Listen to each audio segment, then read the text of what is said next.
this industry is so oversaturated. You understand what I'm saying? Like everybody raps, everybody sings, everybody dances, everybody does everything. In New York especially. You understand what I'm saying? So it's just like if what can you do to make yourself stand out? How can you separate yourself? Even if you can't separate yourself musically, what about your personality that'll draw people to you? You get what I'm saying? I move how I move, yeah. Me and the squad, we do what we do. Listen, put up a bet, I could better her move. Hey, what's up? It's your girl Sicarah, and today I have with me Rome. Thanks for being with me today. No problem. Thanks for having me. Yes, of course. So I want to get into you being on a soundtrack that is now a movie called Never Heard, which is featured on Netflix. What was that like for you, considering there's people on there such as David Banner and Jerky Graham? It was.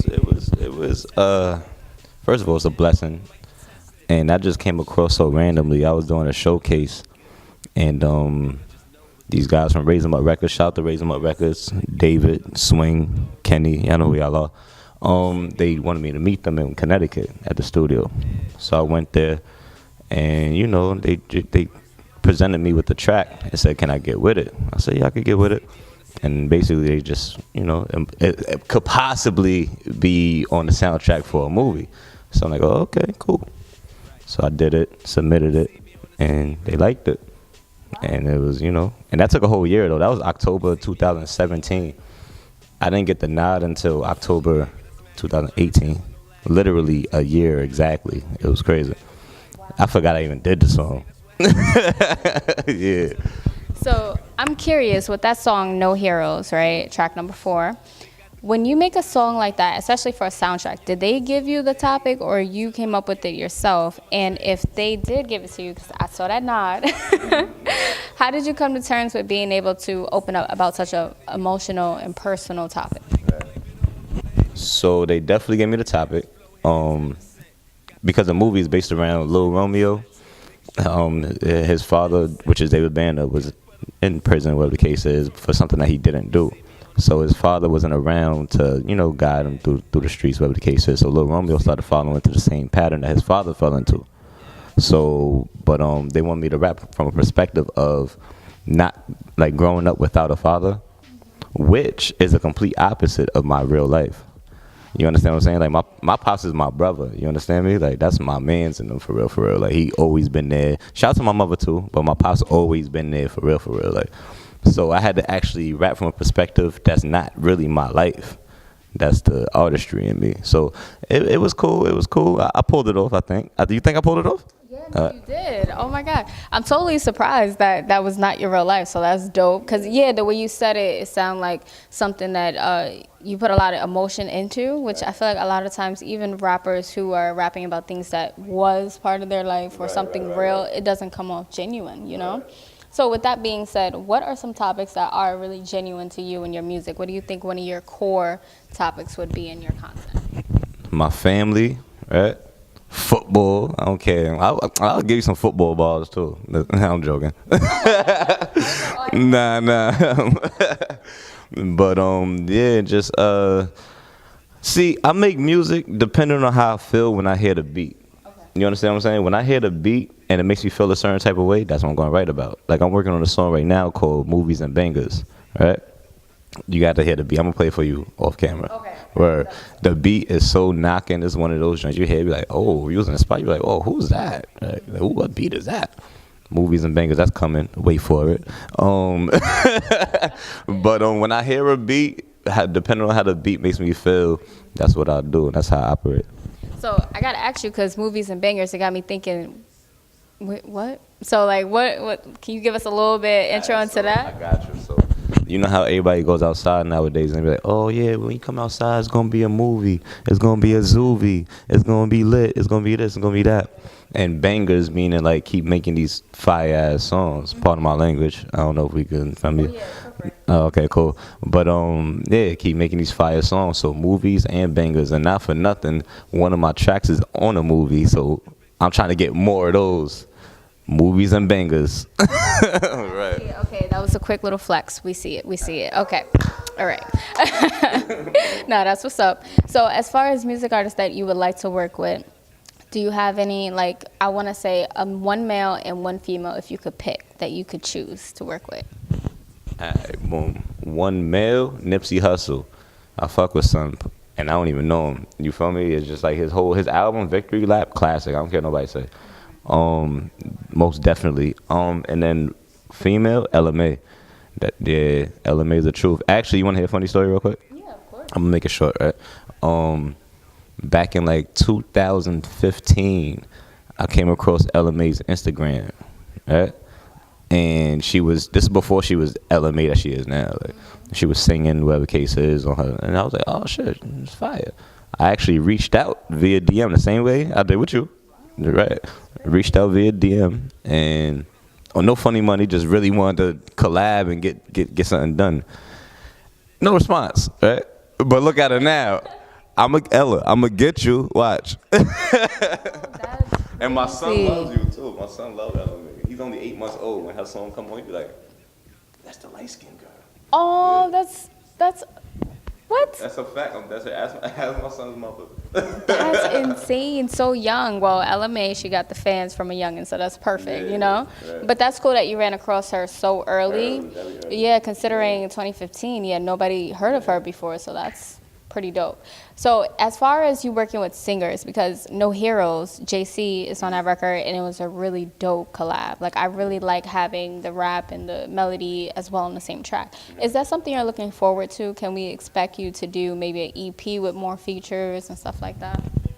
Yeah, you definitely can expect it, but my first project that I'm really gonna put out to the masses for real, is called Rome Wasn't Built in a Day. And of course, I'm gonna have a feature or two, but most of that's just gonna be me. I'm not gonna lie to you, unless I come across a track and I sound like, if I could sing, it'll be all me.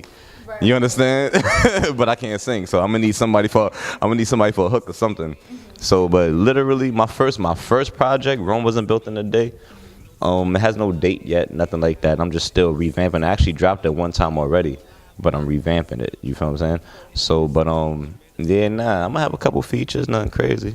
Okay, dope. So as far as shows, I know you've done quite a few shows over the past couple of years. What would you say was your favorite venue, and what would you say your goal venue is for this year?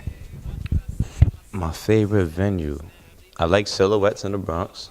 I like them. Shout out Silhouettes. Shout out Jolie too. What's up, Jolie? And I forget where I was in Brooklyn. God damn it. This was recently, too. It's 2 different spaces in Brooklyn.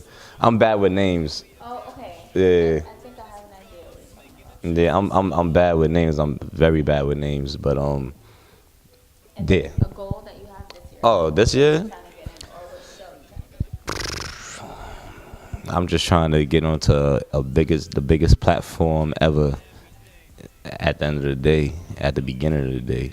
I don't care where it's at, honestly.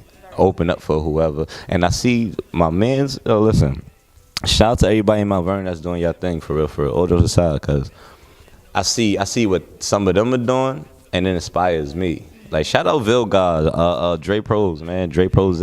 Like, he just opened up for Tory Lanez. That's my guy, really. Like, we go back years upon years. I'm proud of him, man. Like, I'm really proud of him. So seeing that put the even more on my back, I'm like, oh, word? All right, I'm about to open up, too. Right, you're like, that's what we doing? Okay. So I watched your music videos. Which one do you think provides the most value, or which one do you think your fans really need to see, or people who never heard of you before?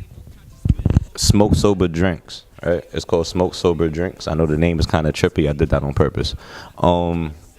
Yeah, that's just because all my other songs, like Now You See Me, Discipline Over Everything, I feel like y'all need to see everything, but one that really stands out, if you really want to understand Rome and the type of time I be on most of the time, is Smoke Sober Drinks. Like, check that out when you get a chance. Rome, HYH on YouTube, and type in Smoke Sober Drinks. It's going to pop up. It's right there. It's one of those songs that's like, I'm not the most conscious person in the world, but it's kind of like conscious. Being conscious of myself.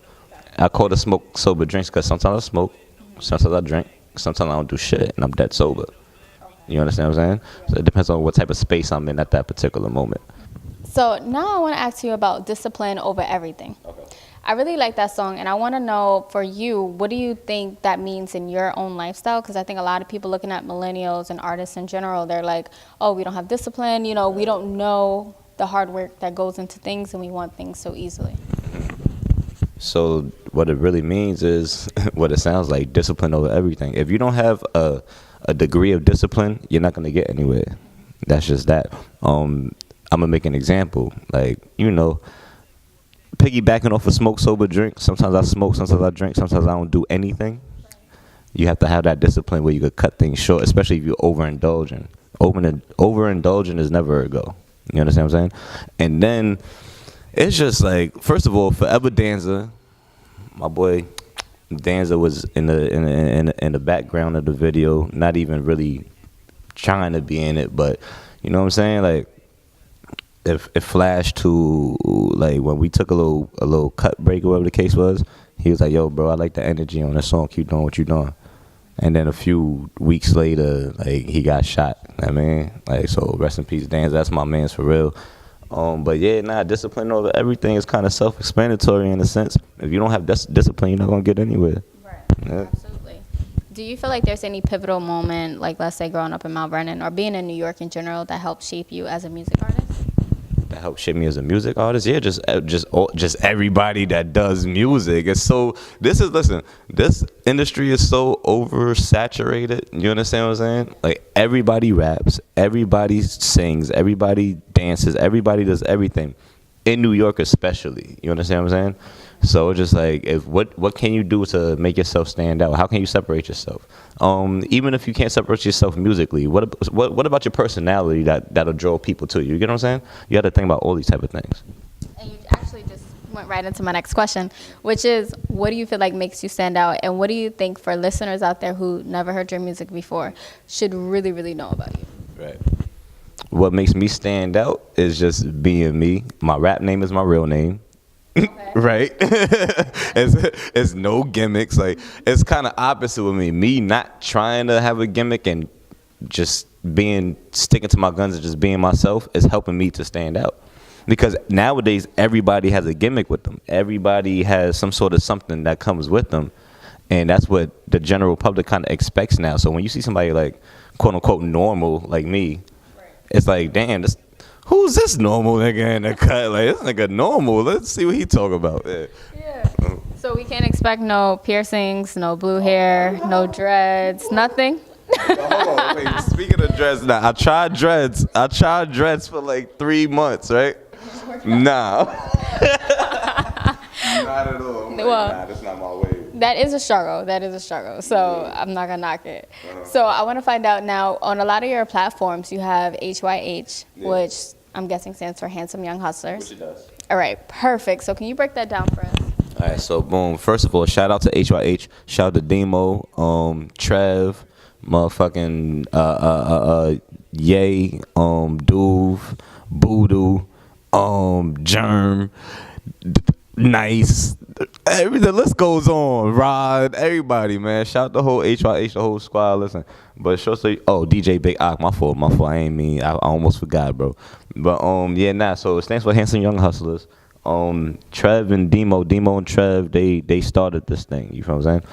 So it's not a group though. It's literally it's a company in a sense, because we have merch, we have music, we have photography, models, videography. We touch all different surfaces. You understand what I'm saying? So it's not like a rap group. We're just a bunch of individuals that have this business that we're helping each other run, and one hand wash the other, and we just all rep it in the right way. So as far as going to Rome or traveling anywhere, is that something that's in your game plan? Like, let us know. That'll be fire, definitely. Yeah, I definitely want to travel. First of all, we only getting older. There's a whole bunch of that we never seen. You understand? Like, never seen. I've never been outside of the country yet. I don't have a passport, so it's like, you feel me? So it's so much outside that, like, I'm really missing. I can't wait to really travel and just go abroad somewhere. But as long as I can get back in, fucking with this nigga Trump, you might not be able to get back in this bitch. Yeah, and speaking of that, I know that there's a lot going on in the world, especially with music artists, entertainment, politics. I feel like everything's at a real heightened level at this moment. Yeah. So is there a chance that you would possibly want to portray any music that touches on these things going on? Because we have like a R. Kelly situation, we have the Mexican Wall, you know. Yeah, definitely, and not even on purpose. Whatever comes out and how I feel at the moment, that's what comes out. So if I'm writing some bars and I think about a Donald Trump bar, it's going in them. It's going in the song. Like if I think about an R. Kelly bar, it's going in the song. Like if I think about anything, it's going in the song. I'm very aware of what's going on. I'm one of those people that to this day I still read the newspaper. You feel what I'm saying? Like I actually buy news, and people make fun of me all the time. They be like, "You read the paper?" Yeah, nigga, I read the paper. You gotta. I stay up on what's going on. So it's just like I don't have. Listen, I go for my Fire Stick in the crib. My shit is cracked, so I don't need cable, things of that nature. But one thing I do miss is watching the news, so I can stay informed. So that's why I buy the paper. Oh, okay. Yeah. All right. So speaking of that, it seems like you are influenced by some of the old school things that used to happen. I mean, newspapers are still sold, but as you know, most of us don't know where. So I'm being honest. Oh, okay. I'm like, yeah, because I'm like, where they sell newspapers at? So are there any artists from back in the day, like if you can go back to when you were 5, where, you know, you was just like, oh, this is it, like anybody's flow you feel like really inspired you to want to start your own? All right, so you know who inspired me as far as the fast? Because I could rap fast when I want to. All jokes aside, like I could rap fast, pick up the pace, still be on beat, still be lit. Bone Thugs and Harmony, right? They inspired the shit out of me. I think that's one of the first rap songs that I attempted to memorize, and I actually did a damn good job. I was only like 8 years old, so I'm gonna miss everybody. I'm gonna miss. Nah, but them. Then it's, you know, Tupac was that's my man's for real. Biggie. Not to sound cliche, this is really what I grew up on though. Like Jay-Z, Styles, Jadakiss. Now, if you want to get to the R&B groups, shit, SWV, goddamn 702, everything, man. Like I'm a 87 baby, so y'all figure it out. Do the math, how old I am. Right? I'm an 87 baby, but I grew up like, you know, in the 90s technically. So all that 90s music, I'm all day with it. Yeah, that's a fact. Yeah. So with these groups and everybody's coming back together this year, you got the Millennial Tour, like. You popping up at any of those, or are there any groups coming together that you right now you like, oh my God, I gotta hit the stadium, I gotta see them? Nah, I'm not even gonna lie to you. There's one thing I don't like. I don't like big crowds. Okay. Like don't get it twisted. Performing wise, if I'm performing, I perform anyway. I don't give a fuck if it's one person or 1 million people. I don't care. I'm good. I'm there. No nervousness. A little part-time butterflies before I get on stage, but after that, it's lit. As far as going to concerts to see people, that's not really my thing. I don't like big crowds. I don't like parades. I don't like you know, Juve and shit like that. Nah, people get drunk, want to start bumping around, wrestling, and I don't have the most patience in the world. So it's like, nah, let me just not even go. I'll watch it on YouTube. Okay, that makes sense. So is there anything you want them to know that you're about to do, anything they need to look out for? And also you can, following that question, you could give like your socials. I got you. So immediately in the immediate future, March 2nd, I'll be performing at a showcase in Mount Vernon at the Alamo. Shout out to Rob Bands and Lady T. They always putting something epic together. They really be on the A through Z's. That's March 2nd in Mount Vernon on Gramerton Ave. I don't know the exact address, but it's the Alamo Bar. March 23rd, the sugar something. I gotta look on my phone. I forgot what it's called. The sugar something in the city. Sugar factory. Sugar something in the city. March 23rd. That's this month, and then the months coming, I'll keep y'all posted. But on my Instagram, I'm about to say Instagram. But my Instagram is Romello914_HYH. Everything else is Rome HYH. That's YouTube, that's SoundCloud, that's my Gmail. If you want to reach out on Gmail, everything is Rome HYH. Nice and simple. I was 16, right? And one of my right-hand mans at the time had told my girlfriend at the time that I was cheating on her. You know what I'm saying? So I was upset, of course, naturally. He lived right around the corner. When I knocked on his door, no answer. Rang the doorbell, no answer. So I went back home. I was just still I was tight. So I started writing. You understand? First song I ever made, wrote and recorded was called Know Who Your Niggas Are. You understand? And that's because I was mad at one of my right-hand mans for doing the fuckery, part of my language. But yeah, it's real talk. And that's how I started. That's literally how I started rapping, recording, and just doing what I'm doing now. Know Who Your Niggas Are, first song I ever made. And that's just what it is. You gotta watch. You gotta know your friends, man. You gotta know your friends. Is that why you started playing the violin, drums, and all the other? No, that was prior to everything. I started off. You did your research. I like that. I grew up playing the violin. I played the violin from kindergarten to 6th grade, and I ain't just play it. Like, I wasn't one of them little bum ass kids in the back. Like, I had solos. I'm not even gonna hold you. I played the violin. I played the drums. I played the trumpet. I played the goddamn piano. I played a few instruments. I've always been musically inclined, but what got me to stop, not what got me to stop, but the reason why I stopped was because my grandmother passed away. And when she passed away, like, I went on some depressed, man. I was in 6th grade when she passed away, right? So I was depressed. I actually had a concert coming up, winter or the end of the year concert, something like that. I didn't even play in that. I said, nah, Pops, I'm not doing nothing. I'm not moving. It's over. Grandma's dead, and I'm not playing shit. Fuck it. Word, that's really how I felt. And I never picked up a violin after 6th grade. I never played the piano. Well, I'm lying. I play the piano while I'm in the studio nowadays. You feel me? If I'm trying to create something, I could do that. But other than that, it was quiet. I started playing football after that, so I got hit shit. Like me be focused. So when I'm hot, just leave me alone. I be thinking deep in a rap. I be